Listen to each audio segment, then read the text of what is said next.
Good evening and welcome. Welcome to my live stream. Here we are to fight CPS and stop taking our children. I'm your host, Bob Pace. I want to give a warm welcome, a very warm welcome to all of you listeners out there that you found my live stream. I'm here to do with a government entity called the Child Protection System. It has a different name in every county, every state. What I call the CPS is the Child Protection System. It may be the Child Protection Services or Department of Children and Family Services, Department of Children's Service, the Cabinet, whatever the name is, it's CPS as far as I'm concerned. It's CPS. So it's a warm welcome that you've found this, because we are going to deal with how to fight CPS and get your children back. Save your children. It's very, very important. Now, I had a strange call that come on. I put my number up, but somebody called in that I didn't recognize. Let me see who it was. It was from 928 area code, Globe, Arizona. Let me see if I can get them again here.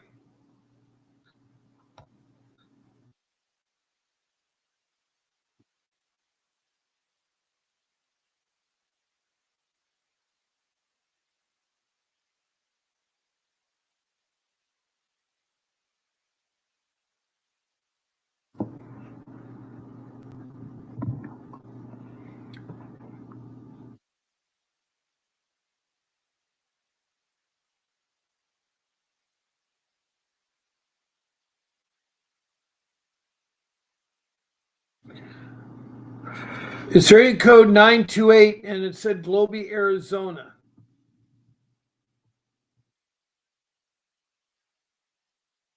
Now, I'm on twice a day. I'm on at 7 o'clock every night, 7 days a week. And then again, every day, Monday through Friday at 10 a.m. and on the weekends, 8 a.m. They're 1 hour live streams. The times are always given in Pacific Standard Time. I'm on the West Coast of California.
Ask a question.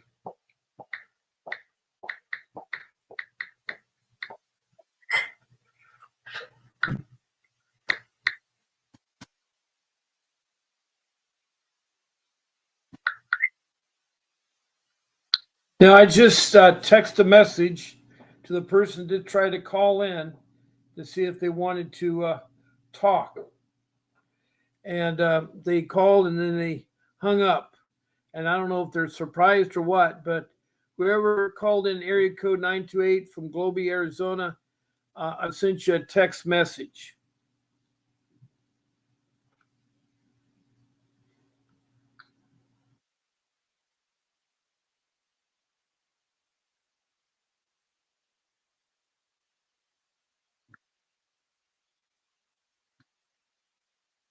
Okay. It's Globe, Arizona, so I have no idea who that person was. I called them and they got no answer. But anyway, as I said, I'm doing 14 live streams a week. And I've been doing this now for 20 months. And I've talked to over 2,000 people. And a lot of people have been helped by what I've had to say. I'm not a lawyer, but I'm a loving husband and a father. I have 42 years of marriage and have helped raise 6 children. 3 of my older children are grown up and have families of their own. My 3 younger ones were the ones that I too was involved in CPS. My children were trafficking. They were hurt when they were in foster care, and they were taken when they were not in a dangerous situation. The agency that hurt me was the Orange County Child Protection Service. It's gone really rogue. It's really bad. The judges in the dependency court and the case workers are always corrupt. They've done nothing but ruin my life. I have 15 years of fighting CPS. It started out shortly when I lost my job in 2010 through no fault of my own. A reporter, which is a person that calls in. There are 2 kinds of reporters. There's the mandated reporters, or the professionals. They're mandated by law. If they see child abuse or neglect, they're supposed to call it in. Then there are the lay person. There's your family members, your relatives, even your spouse, or the school. I mean, not necessarily the school, but the person at the store, your next door neighbor, etc. The professional delegate mandated reporters are your school teachers and your doctors and nurses and your policemen and firemen. They see abuse or neglect, they're supposed to call it in. Sadly to say, of last year, there's 4.2 million incidents or allegations of neglect and abuse. Of the 4,200,000, 2 million of it was bogus. That means mandated reporters were getting it right 50% of the time. The other kind of reporters, the lay person, was getting it right only 25% of the time. And they would call in, and a lot of times it was to deal with, they didn't like the neighbor's dog barking, and they didn't like the neighbor's yard going on their yard. So they'd fabricate a story and use CPS to their own interests.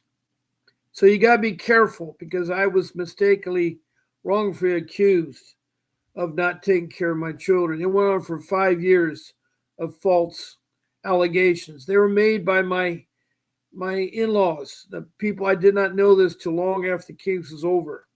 But my in-laws, my mother, my wife's mother and father, her 3 sisters and brothers, they call from Ohio to California and make up stories every week. This went on for 5 years. I had CPS order my home. They inspected my home. I talked to them every time. They could not find anything. But they're determined, because of these bogus reports, they're determined. Now, other reports, 75% are for neglect and 25% are the abuse. So that's the percentage. Also, 99% of all Indian children will experience CPS before they reach 18. And 50% of Black children will reach it by the time that they're 18. The Native American Indians, the first immigrants to North America, have been persecuted for so long, ever since they were rounded up and put in reservations in 1875. And it took over 100 years before they introduced the Indian Child Welfare Act of 1978, which protect Indian children from abuse by CPS workers. They're required under law that if you're a Native American Indian, and usually most tribes, all you have to have is 25% Indian blood in your blood to be a Native American Indian. Also, you have to be registered with your tribe. One of the federal registered tribes, there's 548 tribes in the United States. But anyway, I'll be here to help you. It's not only about the Native American Indians or the Black children, or I'm here to help all races and all backgrounds. I'm here that got 5 rules that come up that will make your life better. If I'd known the 5 things, I never would have had my children stolen or trafficking or alienated by the social workers. It's really, really, really bad. Now, There are several things you can do in this room right now. You can do emojis, which are nice. That's thumbs up, hearts, smiley faces. You can also check the follow button to follow me or be notified to check notification button. That way you'll never miss one of my live streams. Now, to text a message, all you have to do is make a question or a comment about CPS. Please state your first name, your city or county, your state, and if you're outside the United States, your country. Also, please tell me about your CPS case from the beginning to where you're at. Now, what I meant by country is I have 22 of 23 countries involved. The 23rd country is the USA. But of the 22 countries, I've had Bangladesh, India, then up to the Middle East. I've had Saudi Arabia and Libya. Then over to Africa, I've had Liberia, Sudan, Republic of Congo, Rwanda, and Mozambique, and South Africa.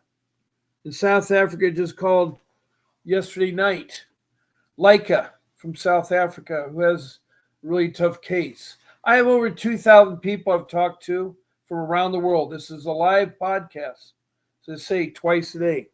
There are 14 shows a week. And I help everybody that asks me a question or wants me to cover certain things and stuff like that. So please text me a message and follow that procedures. Now, to be a guest on my live stream, all you have to do is contact my show producer. You email her at grace@vincentwdavis.com with the date and time you want to be on our show. You just say, I want Bob's Sunday morning show, or Bob's Saturday night show, or Bob's Friday morning show, or Bob's Wednesday, one day of the week, and when your time, or you can be on every day of the week. I have room for up to 9 people that can talk at one time. With me, it makes 10. So I can have 9 guests. So that means a lot of you can talk about your case and help one another. So think about being a guest. Now, when you email her, she'll send you links. The links will take you to StreamYard, which is a software application I use, and it's broadcast on YouTube.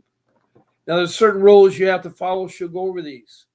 1, we don't allow eating or smoking on the show, and no profanity. And wow. Hello, good evening. This is Bob Pace live stream. Who do I have the pleasure of talking to?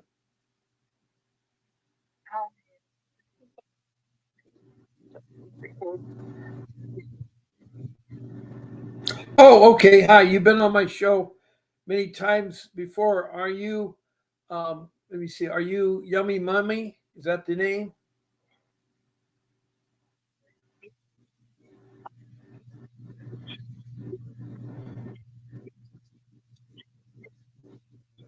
Right, understood. You've been on my show several times. I'm glad to hear from you again. For all you listeners out there, I believe your name is Jessica, right? Josiah. Okay, I'm sorry. I try to remember it. I talked to so many people. Josiah. Anyway, Josiah was with her 3 younger children who were under the age to be in school. They wanted a family vacation to Canada. And instead of staying in an expensive hotel accommodation, they decided to stay at a shelter in Canada. The problem is the shelter rounded them up and believed that the parent was truant with her kids not being in school. So somehow, even though she's a U.S. citizen, even though her kids are U.S. citizen, they wanted to take her into CPS's hands in Canada. She tried to contact the embassy, the U.S. embassy in Canada, but they would have nothing to do with her case.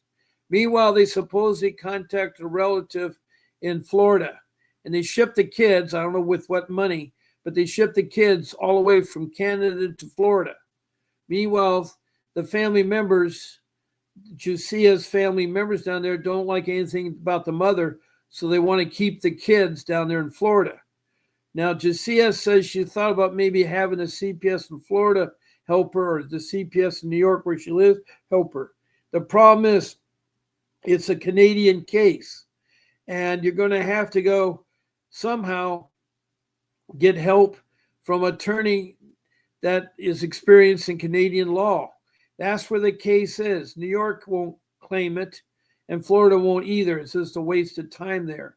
Now, I did give you some information like Doge and the senators, the federal senators and the federal representatives. These are the Congress people that you could contact. I also gave you Doge, which is the Department of Government Efficiency.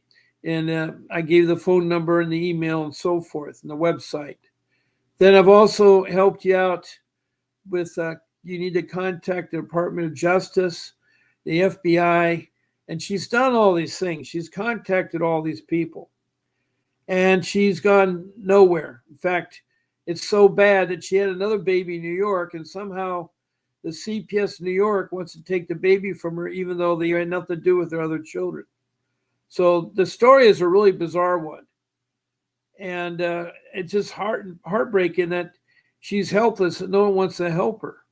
No one wants to help her.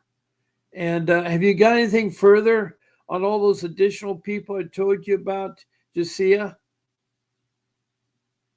Well, I went with someone to try to have a visit with my newborn, and she was taken at 11 days old. They said because I don't have my other three. And when I go to those visits, the workers there are hostile towards me. And it was a similar pattern when I was visiting my kids in Canada. And, so now I brought somebody with me so that I would have a witness to the hostility. And my daughter has had marks on her, and she's constantly being brought to the visit fully fed.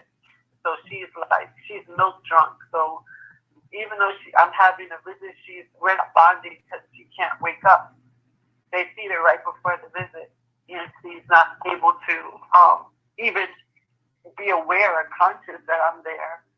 And so I travel to go see her, and I have a very short time. I don't get a lot of time, but when I'm there, I can't nurse her. I can't bond with her because they sabotage my visits like this. And then on top of me holding a limp baby that is basically asleep, you can't wake her up because she's physically digesting this milk. We are not bonding. She's not hearing my voice. Now I'm in the middle of a situation where caseworkers and para-advocates, the foster agency has people that are coming into the visit, busting in the door, yelling and shouting, creating a hostile environment. And then when I ask for a supervisor, somebody to discuss what's going on, or, my baby's hot, it's the summer. She's drenched in sweat. Consistently, her hair's been drenched in sweat. The back of her coat, the fact that they don't even keep her temperate. She's been getting spoiled milk. And now I had someone come with me, and they tried to cancel the visit. They said, you were a minute or two behind the time we wanted you to be here, but I have a 2-hour duration of the visit. So let me continue my visit. The other person I brought with me was here 15 minutes ago, and I'm just arriving. There was a issue with the train. You had to stop it. Someone was sick, and they had to get medical intervention. So a minute or two is not enough to say, okay, well, you can't see your child. On top of that, I feel like I'm being set up. I'm coming in here, and they're intentionally doing things to antagonize you so that they can have something to report back after they provoke you, so they can write in their report. And I got an email saying that they filed a motion that they want to reduce the visit, and they're saying that it's causing, I guess that's causing an issue during the visit, and I'm filming with my phone, and so they want to reduce my time. I came there today, and my baby wasn't even brought out. The last time I was there, my baby was completely knocked out, asleep. So what reason do you have to try to say that I should have less visits when my child is not even aware of me? You know what I mean? And I have a lawyer that's doing nothing, absolutely nothing, to file any evidence after the appropriate time. When they miss visits, when they schedule me for visits, when I have a court hearing, that's an active way to try to keep me from being involved in her life. She's a newborn. There's no reason to take any of the kids from me, because these kids are not being harmed. They were not abused. They didn't have one mark on them. They just caught me out there by myself, and it's just like I'm just getting hit left and right with more and more and more, where you want to take more control over my family. And the people that's supposed to defend me it's not just the lawyer, it's the embassy, it's the Department of State, it's the FBI, it's the constituents, I'm sorry, not the constituents, it's the congressmen, the elected officials, it's the judges. You know, these things don't happen in a vacuum. I went to the FBI's office today, and I went to try to file, for somebody to take and investigate what happened to us in Canada. Now they took my kids for no reason. I didn't do anything wrong to my kids, and Well, going through. Do you want me to go ahead and say anything? Sexual abuse. No. Do you want me to say anything? Okay. Well, I'm going to try to say something, but I don't want to interrupt you. I want you to feel better. Number one, you're using a court-appointed attorney. I told you those aren't the real deals. It's a waste of time. All they're doing is letting you get further in the hole. Secondly, without a real attorney, you're not going to be able to fight them because they're more powerful. I know you were talking about doing pro se. Well, in order to be pro se, you got to get rid of your court-appointed attorney. You cannot.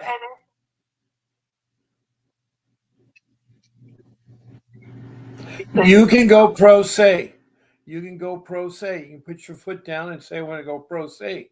But your biggest hurdle is you got a case in Canada and now a case in New York. And it's going to, I realize that. I didn't say there is a reason. I did not. I support you wholeheartedly. But you're dealing with an agency that is corrupt. New York CPS is awful. I have KK Richardson from Brooklyn, New York, that's getting nowhere with CPS. I have another girl, Cassandra, from Otsego, New York, in Otsego County, and she is trying to get her 13-year-old son back, but he's so doped up, just like your baby. It's their typical MO. You're dealing with a bogus agency. You're trying to do open heart surgery by yourself. You're trying to cut open the chest cavity and take the pumping heart and repair the heart. You're not capable of doing that. You need a bona fide juvenile law, family law, dependency lawyer, somebody that's schooled in all those three areas. And without that in your court, you're going to go nowhere. You're like a dog chasing its tail. Now, I don't know if you heard back from Doge. Have you heard back from Doge?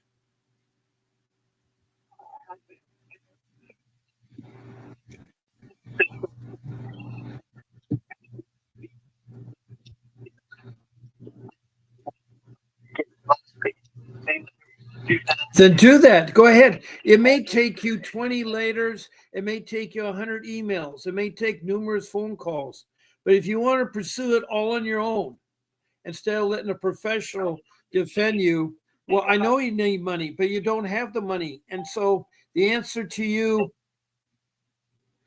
you don't have to tell me how awful they are. I know how awful they are. They're going to take advantage of you.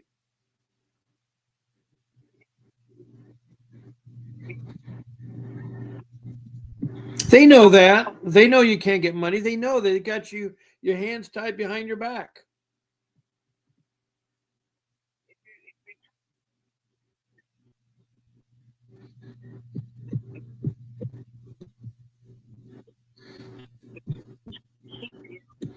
But you're talking about rational people. You're talking about a rational job. This isn't rational people. These aren't rational. The CPS system that you're talking about is corrupt in Canada and Quebec. It's corrupt in New York. It is corrupt. Well, I know that. But the thing is, unless you get somebody to defend you, you're not going to be able to succeed. And again, that takes money. It takes, if you had inheritance or you have a family member that can come up to bat for you, but that's what it's going to take.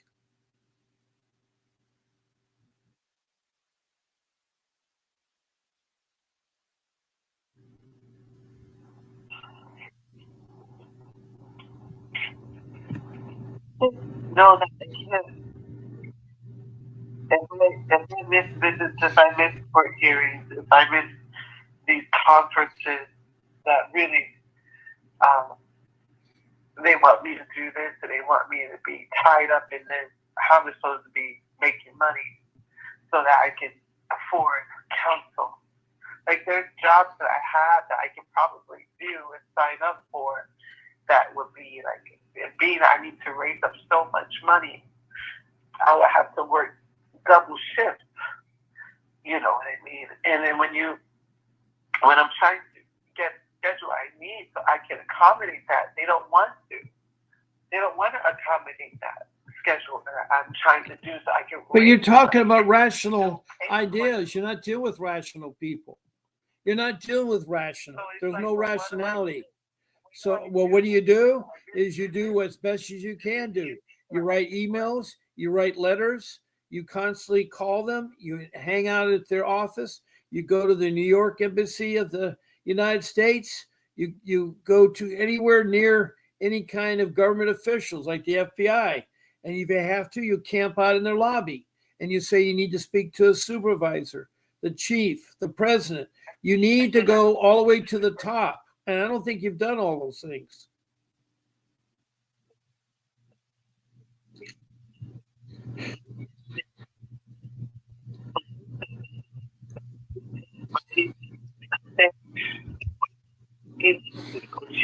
We can't be separate in Canada. In Canada, there's CPS, there's supervisor. Someone else comes out. You just tell them that you have a missing child. Your children are missing. Your children are missing. It's how you worried. It's how you word things. I can guarantee if you talk to me like you talk to me to the FBI, blinders are shut up. I'm not like that at all. I understand you. I recognize you, but you keep talking about the same things. Why? The reason why is they make money off your case. They make money off you because they know that you can't afford an attorney to fight them. So they're going to take away your child.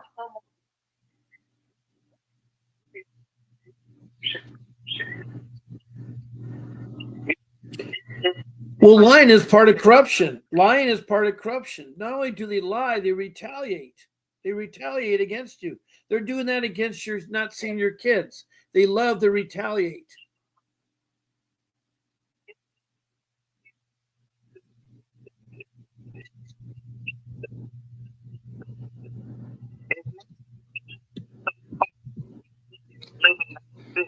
Well, what you do is you document everything. You document, and you have hundreds of pictures, hundreds of written notes. You do an incident log. I can guarantee in a given day you may have 20 incidents happen. Have you written each incident down? Did you do the date and time?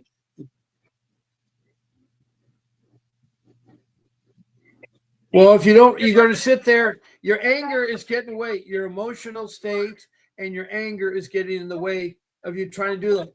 You're not going to solve anything sitting here arguing with me. Okay, you can't argue because you're not going to solve anything. I'm telling you what you need to do. You need to write down, document your case. You need to hire an attorney. Okay.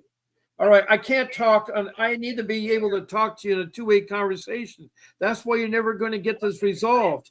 If you talk to me the same way you talk to them in Canada and you talk to them the same way in New York, it's a wonder that you even get a chance to talk to them at all. You get anger, your emotion goes up, and you let your emotions, you have to be professional.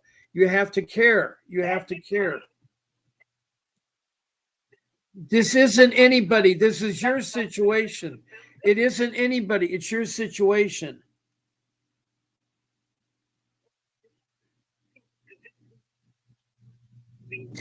I'm not expecting you to be rosy happy, but I know that one thing, if you sit there with a real negative tone and a put down tone, people are not going to listen. You have to eat a lot of crow. Well, that is a situation, but it's not okay. You chose to be in that situation. You went to Canada and you decided to put your family in a shelter. Somehow, CPS in Canada says that you have people living in the shelter. That means they're homeless. Now, I would never take my family to a destination and put them in a shelter. And I'm telling you what to do. I'm not saying you're the criminal, but you're not following my directions. Okay, ma'am. Go ahead. What were you saying?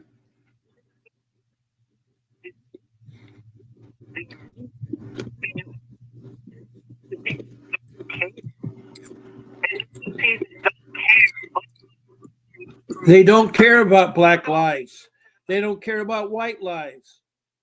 They don't care about anything. They're bad people in this world. You can't change everybody. You can't change everybody. You can't right now. You got two countries right now, Iran and Israel, that have been for 12 days fighting. Okay? You got a country that is Russia and Ukraine fighting. And Russia today said that what the US did was wrong, but Russia did the same thing that the USA is doing. Now, if Russia can sit there so stupid and put his foot in his mouth and say that's wrong, United States, the bombing, what do you think Russia has been doing since they came into Crimea in 2014 and took away a country? They stepped anything. I'm just trying to tell you, the world is crazy. The world is crazy. You can't change everything. You can't change the world. You can't change the world. You don't have to. It's sad that you're in this situation, but what I would do is I would keep a log of everything. I would write all these agencies 100 times. I would call them 100 times. I'd visit the embassy and wait 100 times. I would do all it takes. I sold my forever home. I gave all the money that I earned for 45 years and hired an attorney.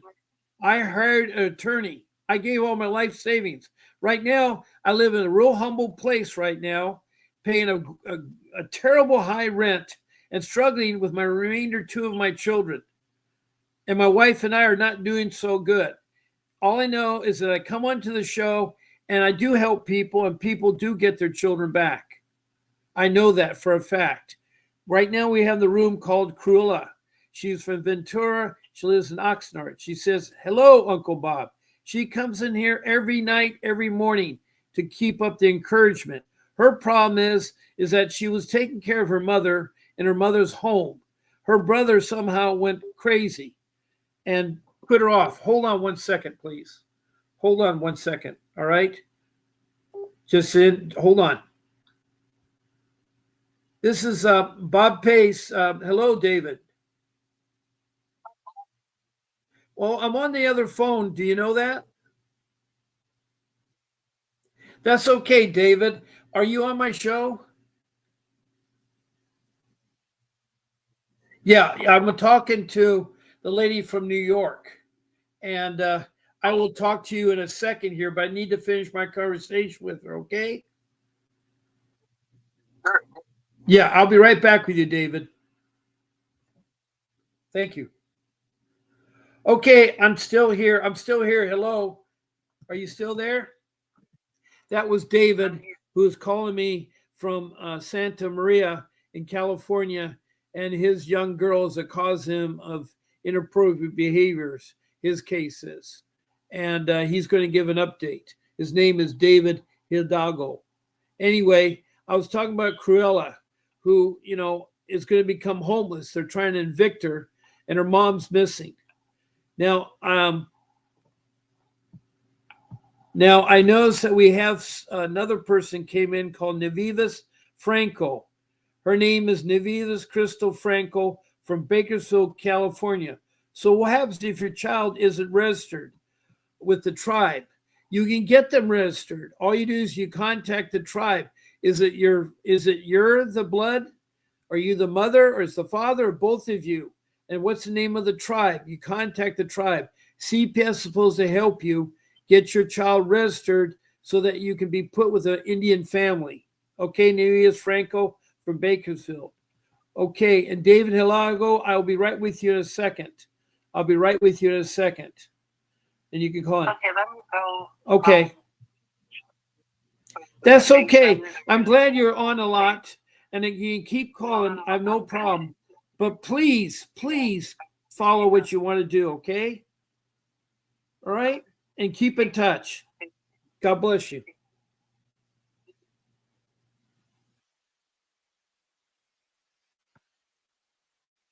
Okay, David, if you can hear me, you can call in now. My number's up there. Hello, Betty Joe from Montana. Good evening to you.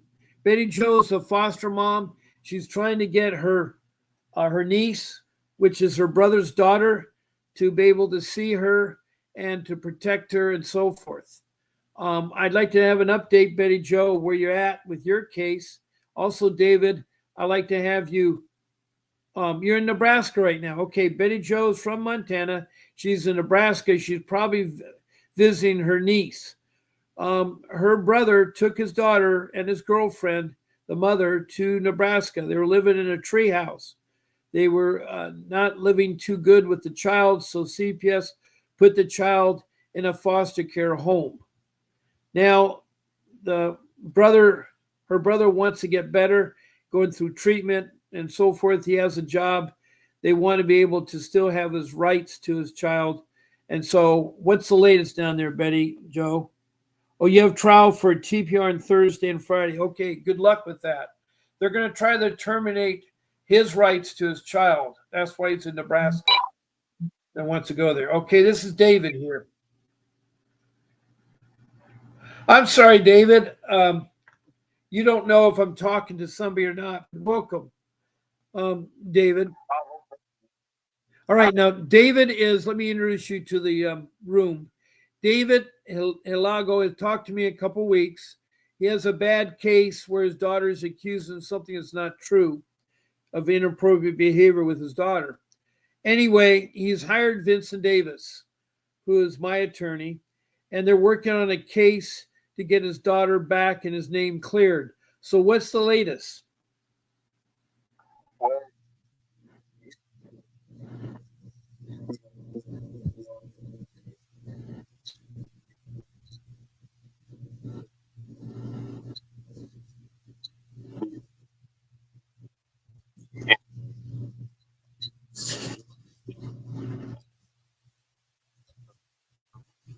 Anything.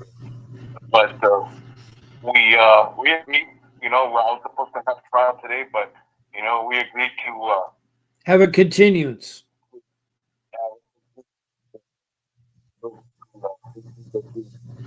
July. Sorry. Question: how did Vincent perform for you?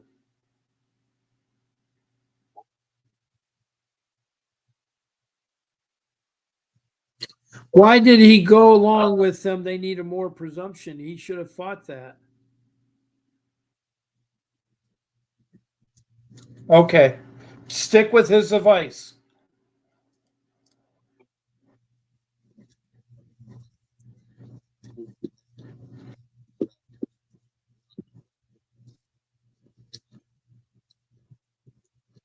I understand.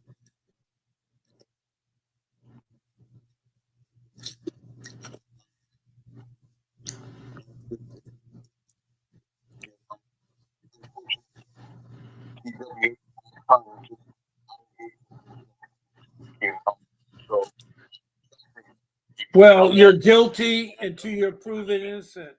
You're guilty till you're proven innocent. That's what the problem is.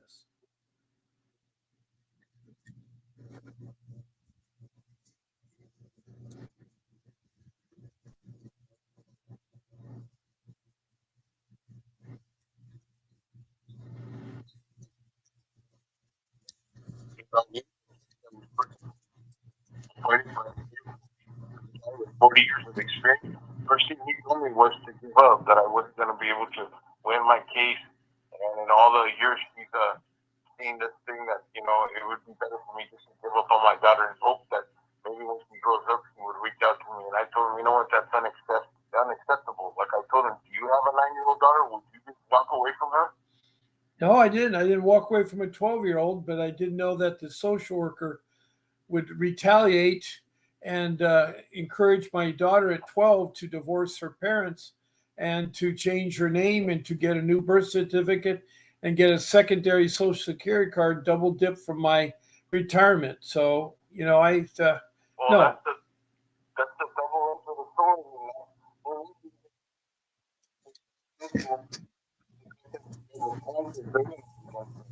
Oh, I know. That's how they are. But you need to fight for your kids. And if Vincent says that you definitely get better if you have more time, then do that. Yeah, but that's a my mind, Bob. You know, I'm worried about Well, you can't worry about, you know, all through life, I worry too. I had a really tedious job as a civil engineer.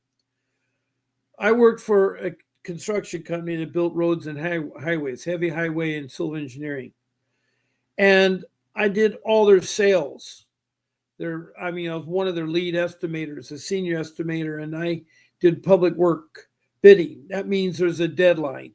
When it came for that date, you had to have your bid together and all your cuts and materials, your pricing all done together. And I sometimes worry that, hey, wait, I found something here I need more time on. But all the worry and all the thing never happens. I just go with the flow. I pray and my blessings are, but you're going to have to put that in the back of your mind. Like right now, there's not a day goes that I don't think about my 22-year-old daughter who at 12 years of age divorced us. And I do go to my mind now. That's 10 years.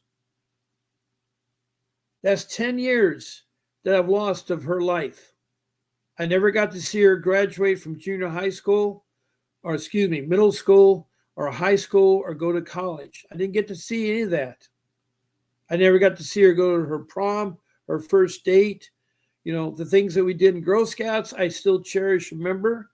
Things we did in AYSO soccer, I still cherish and remember. The mom and the dad and daughter things, the dances stuff. I had a lot of those, but I missed the age from age 12 to age 22. Now she has a boyfriend, so I missed the chance of her meeting somebody that maybe she's going to marry. So there isn't a night I go to sleep and not say, but I pray to God that she's being taken care of. And my boys, I still encourage them to see their sister, and they tell me what she does. And then I sometimes get a little picture here or there of what's going on. But I know what you're going through. But worrying about it and speculative will just end up giving you an ulcer or giving you just nightmares and stuff there. Worrying about deadlines, you know, if it comes, you're ready for it, do it. But I'm pretty sure with Vincent Davis, you're in good hands. You really are in good hands, David. Thank you.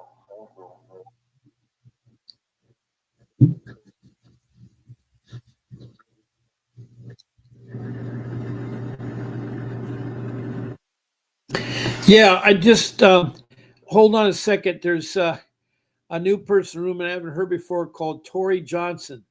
Hello, Tori Johnson. What part of the world are you from? And a little about your case. Betty Joe asked me, did you get a new computer? No, I've not got a new computer because by now that I saved up the money, I have the money. My budget's $2,000 for a top line computer, but the computer I wanted now is $4,000 or $5,000.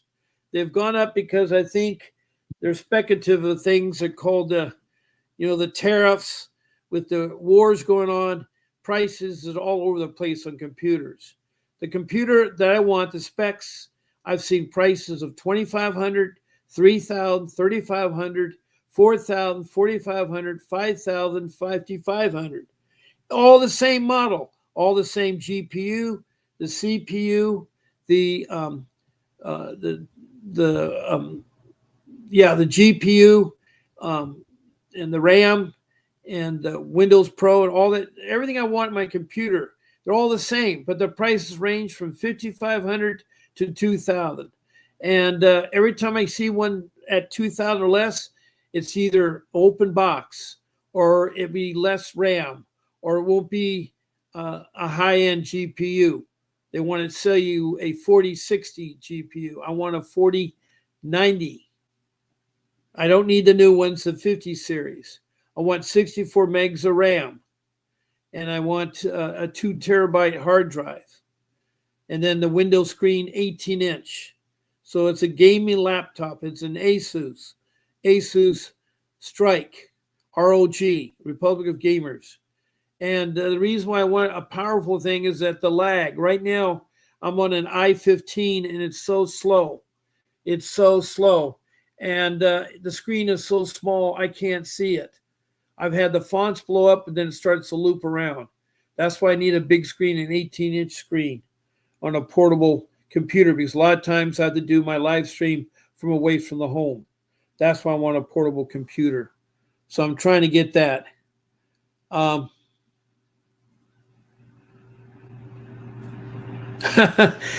hope I don't get gray hair, Betty Joe. I still got my blonde hair. I'm still happy about it. It's kind of surprising, but anyway, thank you, Betty Joe. Okay, David, back to you. So the hearing, all they ask is they want to do another forensic interview. Is that with your daughter? Yeah. Okay. Now, has Vincent said that they have to be someone in attendance there with her, or is she allowed to be alone? He didn't go into any details about that. You know, you're going to have to ask him those details. You know, I feel bad, David, because I know that you're trying your best to believe in everything, but you need to ask those questions yourself. So you need to ask Vincent.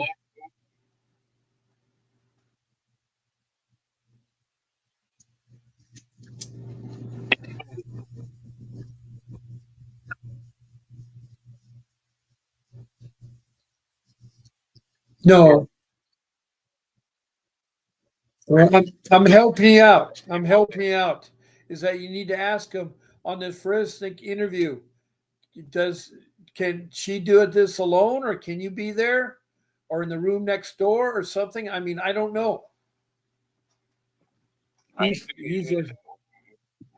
Well, let's see how they do it here in Santa Barbara County. Okay, here we go.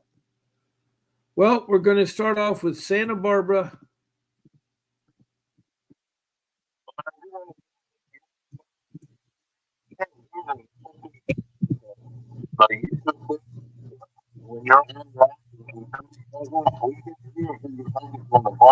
Really? Okay, I have the full volume up right now. Do you hear me now?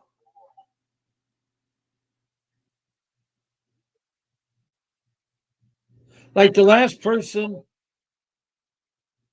Okay, maybe it's my settings. Again, this is my son's computer.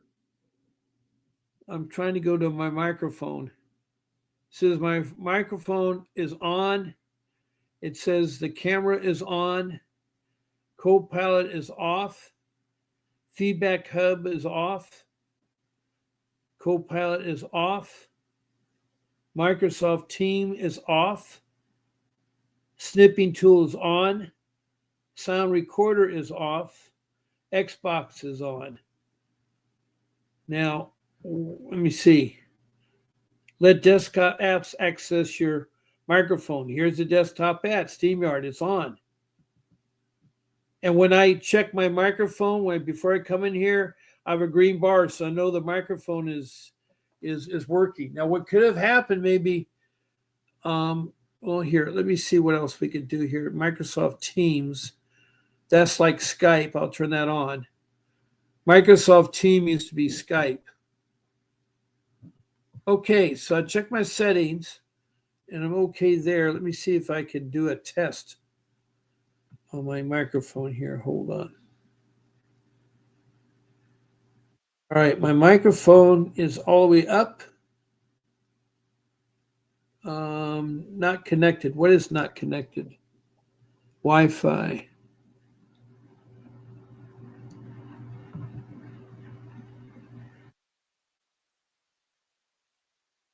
Nightlight, energy saver, no. I don't understand why people are not hearing me on the phone.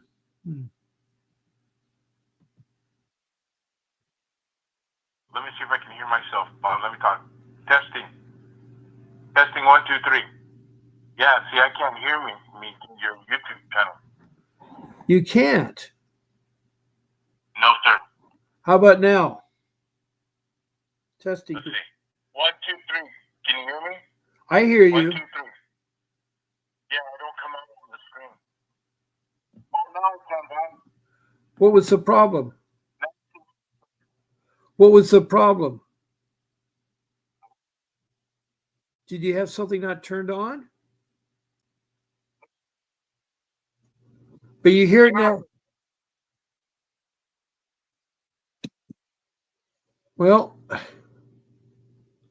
okay.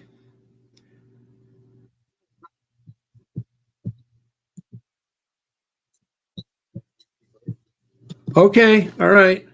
Well, I think other people would have told me that they couldn't hear. Betty Jo's really good about that. Now we have a new person here called the Truth Nurse.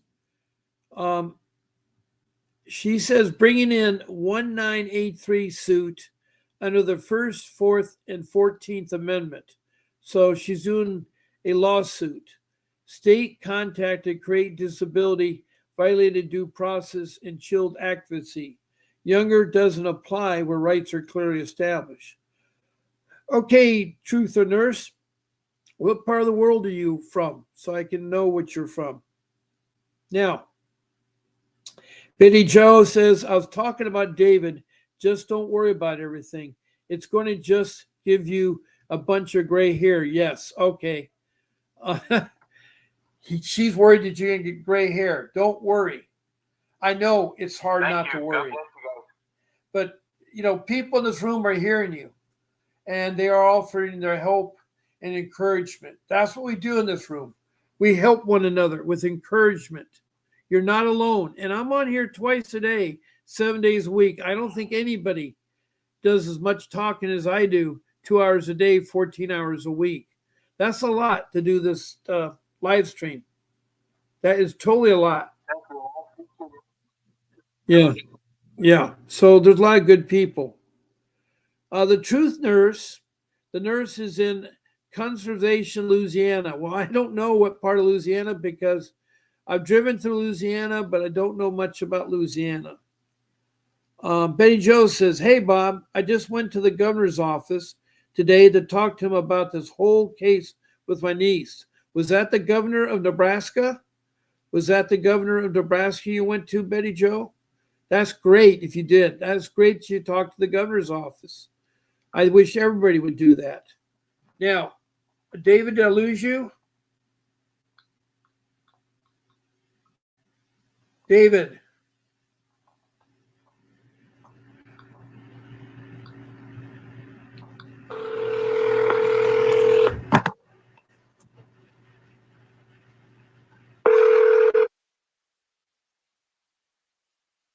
Hello?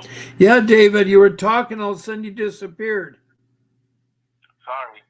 That's okay. Just want to make sure there. Yes, the governor of Nebraska. I'm really impressed, Betty Jo. You see, all my listeners and that girl, Jacinta from New York, the crazy mama, or the yummy mama, not crazy mama, the yummy mama. You can go to people. Here it is. Betty Jo, who is a foster care mom, went to talk to the governor of Nebraska. The governor of Nebraska, she was down there visiting that she wants to get her niece back. And so I'm so glad to hear that, Betty Jo. You see, you can talk to higher ups. You can talk to higher ups. So if things are not going good, go to the higher up people and they will help you. They will help you.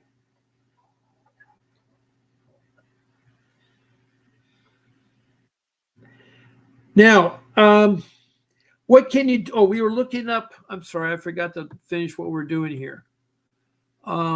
Santa Barbara County, hold on.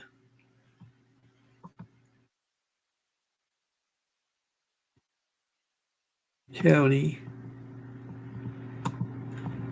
Okay, and you want to California, CALIFORNIA,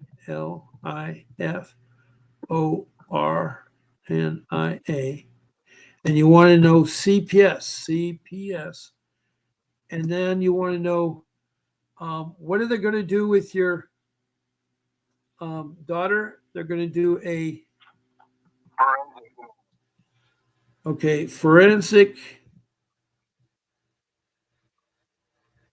interview.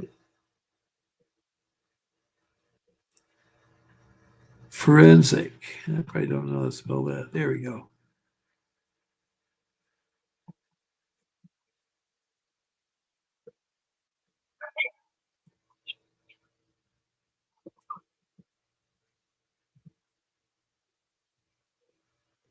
Who can be present? See, this is what you need to do. David, you need to go and do your research on the internet. Okay. Here it is. Let's see what it says.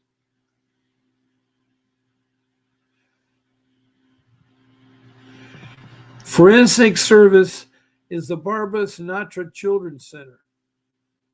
That's where it's going to be? I don't know. No.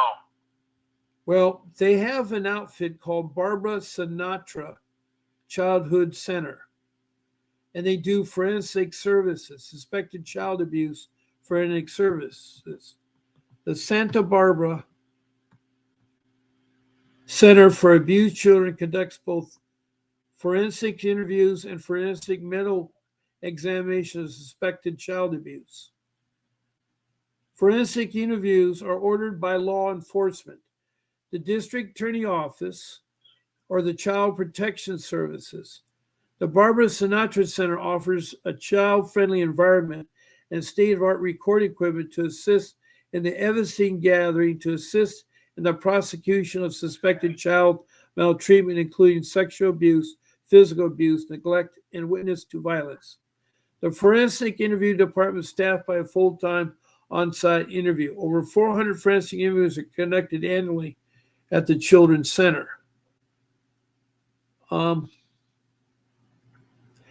Once a forensic interview or forensic medical exam is conducted, the child's parents or guardians are directed to the Barbara Sinatra Child Intake Coordinator to meet scheduled therapy for the child desire. There's the multi-MDT, the Barbara Sinatra Center for Abused Children holds an MDT meeting involved area detectives and investigators represented. Okay. Forensic medical examination. The Santa Barbara Chamber of Medical provides medical evaluations to assess for possible sexual and physical abuse. General risk, okay. Strangulations at risk sexual behavior, human trafficking or exploitation. These evaluations are focused for under 18 years of age. In addition, medical follow-up or appropriate referrals will be provided.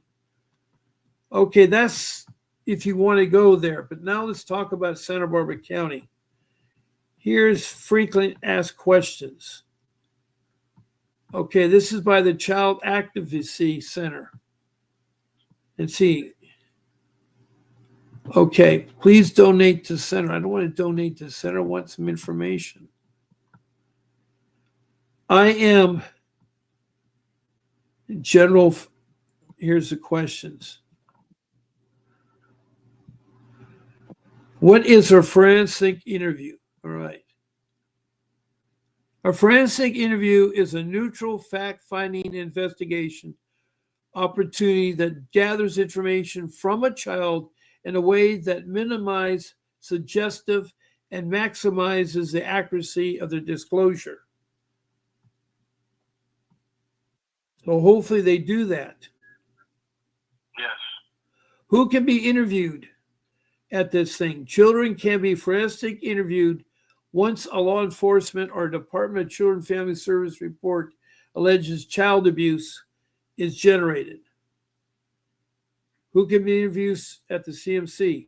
Children can be forensic interviewed once the law enforcement and our Department of Children and Family. Why is repeating it twice?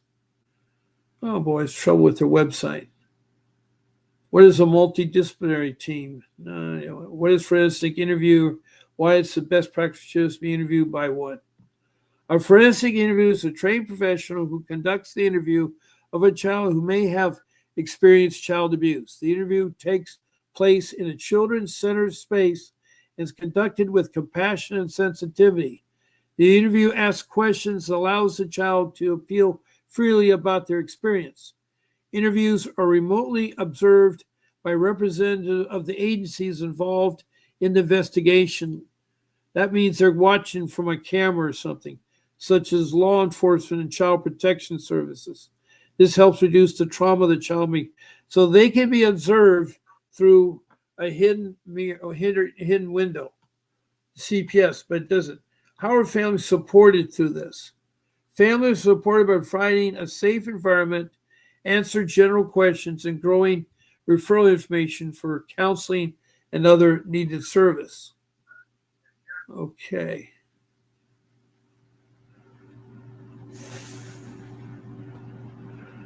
There's no charge for these services.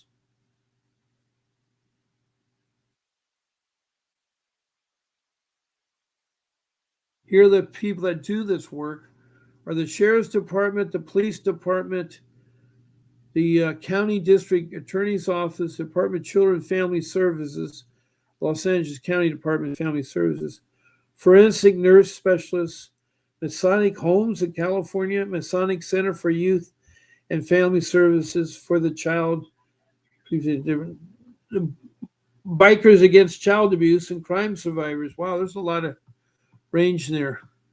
This is the child activity system here. This was an interesting. So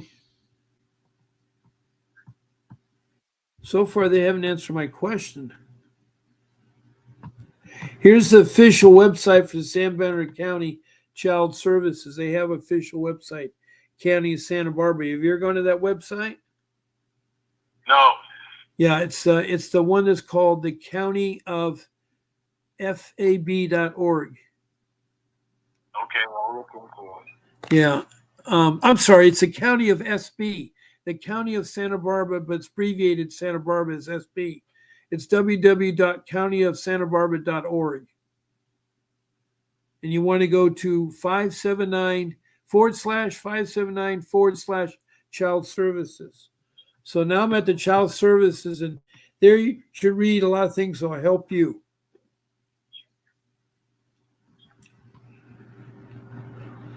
Okay, thanks, Bob. That's a good website that you can spend hours looking at.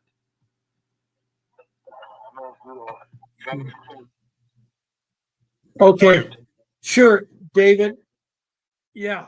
Okay, well, hang in there, David. Don't give up because, and come on and talk to me before your case hearing so we can pump you up. And just be careful and do a lot of praying, okay? Take care, David.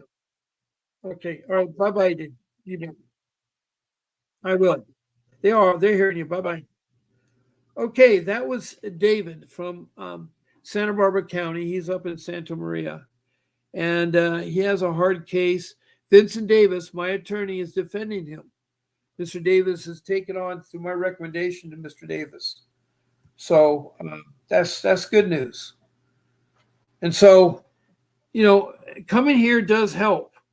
Now, the truth nurse says they referred my son to FINS. I have no idea what that is, without engaging educational disability laws. I guess FINS has something to do with disabled children, something. My son is 7 with a 4.0 GPA, claiming is unexcusable absences. Claiming 16 unexcused absences. He's missed 7 times.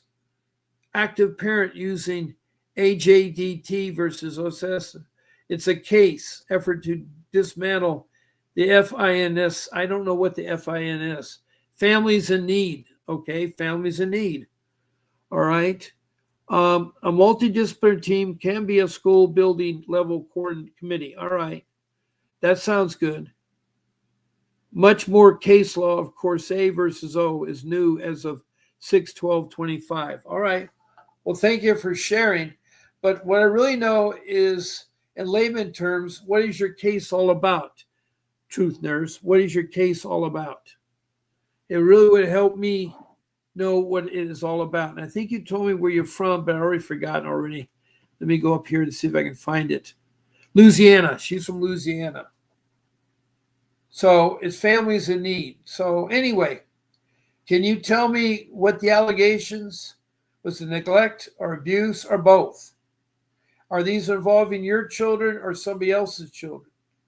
And how were they taken? How did you lose custody of the children?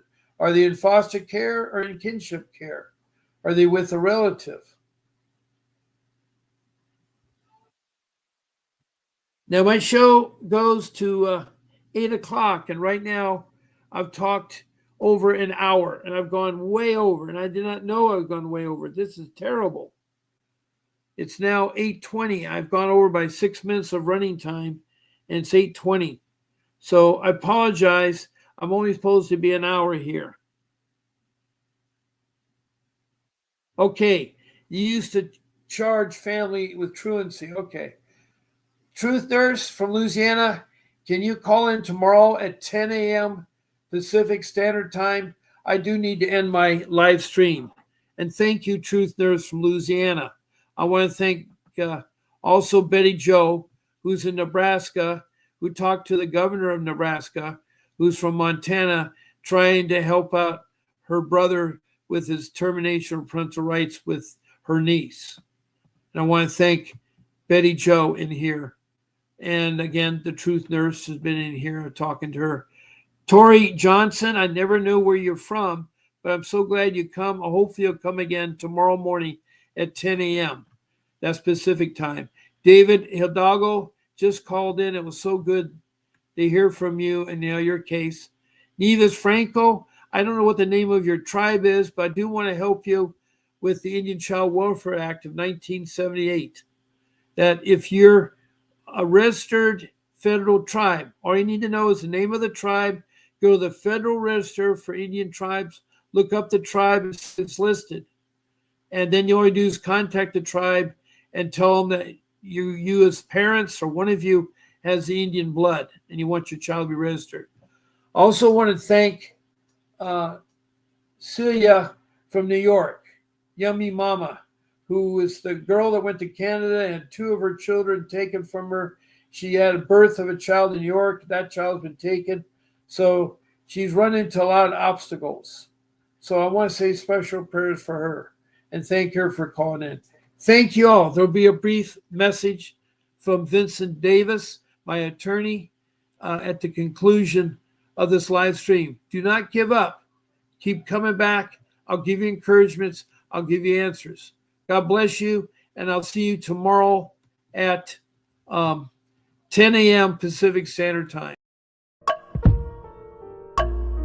A vivid picture is encrypted in your mind as the critics get in line like they're witnessing a crime.